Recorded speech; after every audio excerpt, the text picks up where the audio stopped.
उत्तर प्रदेश की योगी सरकार ने शैक्षिक सत्र 2023-24 के यूपी बोर्ड और सीबीएसई बोर्ड के पाठ्यक्रम में बड़ा बदलाव किया है। स्कूल में छात्रों को अब मुगलों के इतिहास के बारे में नहीं पढ़ाया जाएगा। यूपी सरकार ने इतिहास की किताब भारतीय इतिहास के कुछ विषय द्वितीय से शासक और मुगल दरबार के चैप्टर को हटा दिया है। इसके अलावा 11वीं की किताब से इस्लाम का उदय, संस्कृतियों में टकराव, औद्योगिक क्रांति, समय की शुरुआत, ये पाठ हटाए गए हैं। वह नागरिक शास्त्र की किताब से अमेरिकी वर्चस्व और शीत युद्ध का पाठ हटाया गया है। इस फैसले को शैक्षिक सत्र 2023-24 से लागू किया जा रहा है।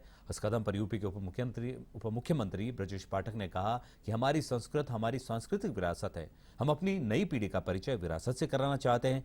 पुराने काल में लोगों को हमारी संस्कृति से वंचित किया जा रहा था। वहीं सरकार के इस फैसले को लेकर संभल के एसपी विधायक पूर्व माध्यमिक शिक्षा मंत्री नवाब इकबाल महमूद ने प्रतिक्रिया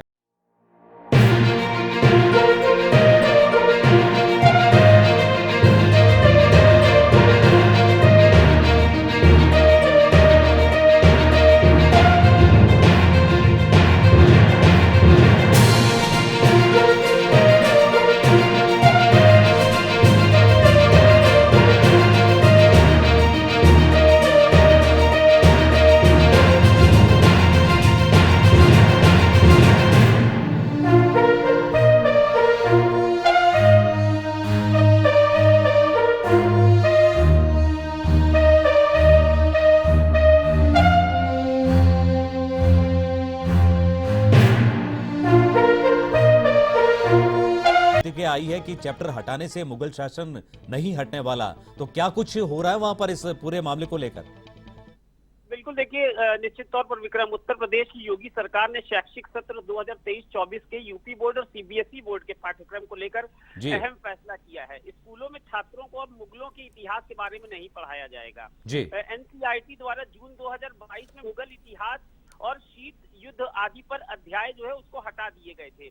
यूपी बोर्ड ने फैसला किया है कि वे राज्य में एनसीईआरटी की किताबों और उनके पाठ्यक्रम को लागू करेंगे। सरकार ने साफ कहा है कि आज या इस महीने में फिर से कोई नया अध्याय नहीं हटाया गया है। इससे पहले खबर आई थी कि यूपी सरकार द्वारा इतिहास की किताब भारतीय इतिहास के कुछ विषय द्वितीय से शासक और मुगल दरबार के चैप्टर को हटा दिया गया है। इसके अलावा यह भी कहा गया कि 11वीं की किताब से इस्लाम का उदय, संस्कृतियों में टकराव, औद्योगिक क्रांति और समय की शुरुआत पाठ हटाए गए हैं। योगी सरकार ने यह भी निर्णय लिया कि अब छात्रों को विरासत का परिचय जो है वो कराया जाएगा। इस कदम पर यूपी के उप मुख्यमंत्री ब्रजेश पाठक ने कहा, हमारी संस्कृति हमारी सांस्कृतिक विरासत है। हम अपनी नई पीढ़ी का परिचय विरासत से कराना चाहते हैं। पुराने काल में लोगों को हमारी संस्कृति से वंचित किया जा रहा था। लोगों को बताया नहीं जा रहा था कि हम लोगों को असली संस्कृति के बारे में बताएंगे। और इसके अतिरिक्त विक्रम, अगर बता दें तो कक्षा 12 की इतिहास की जो किताब है उसमें जो अब हटाए गए विषयों के तहत छात्रों को अकबरनामा, मतलब कि अकबर के शासन का आधिकारिक इतिहास, और बादशाहनामा मतलब मुगल सम्राट शाहजहां का जो इतिहास है ये है। और इसके अलावा नागरिक शास्त्र की भी किताब में बदलाव किया गया है।